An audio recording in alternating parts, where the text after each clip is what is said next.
Hey guys, it's Lucy here.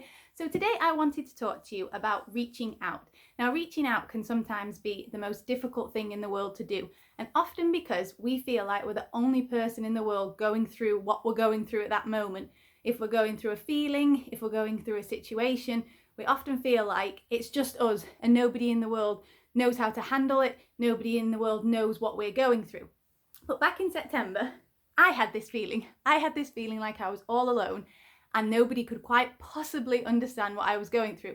Kelly was getting ready to move over to America, and I was feeling like a bundle of different things all at once. Like, I was super happy because her husband had like his dream job, and I was excited that they were going to go on all these adventures, and I was really looking forward to like seeing her go out and go and have this new life and new adventure and get up to all these fun things, especially considering they had Benny with them this time.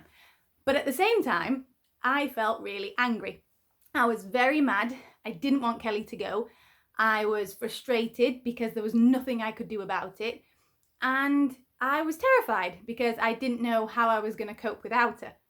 And then at the time, I felt like I really needed to speak up. Like, I had to tell Kelly all of these things. I had to speak to my family about it, and we had to talk, and I had to express myself, and I had to get it out. And though it was really, really hard, we came up with some really, we had a good conversation, and we talked about it to come up with solutions, to come up with ways that we could cope with it. But also it was good just to get it out, because believe me, I had my days where I was just in tears and I was just crying, and that's all I could do. But even in crying, that helped release a lot of those emotions.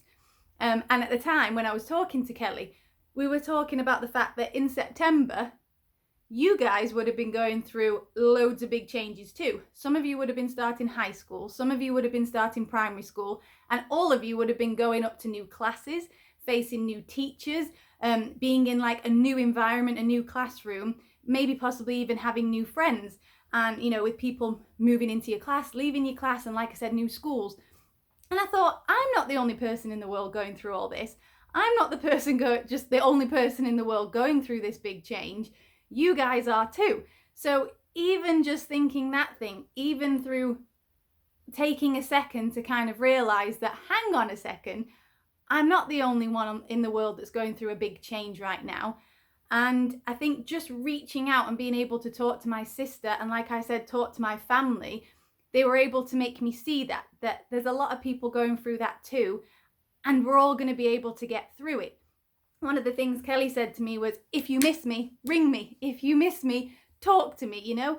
And I think in just that simple sentence, it sounds so like obvious, but it really, really helped to kind of calm me down. So I know it can be the most difficult thing in the world, and sometimes for me, a lot of the time as well, writing helps me, like being able to write to people, message people, so you don't always have to talk. But as you can see through even just like my experience, no matter how old you are, you know, I'm 34, you could be 14, we're all going through these emotions, we're all going through different situations, but where we can all lift each other up and help each other. And somebody's always got that little bit of light at the end of maybe a dark tunnel. So please, when you feel safe, go to somebody who maybe you feel safe, whether it's a family member, a friend, whether it's a teacher at school, please do speak up and speak out about what you're going through, because I want you to know that you are not alone. You are incredible and you are amazing. And there is that light at the end of the tunnel. There is somebody that's going to connect with you and help you and listen to you and be able to help you find a solution to whatever it is that you're going through.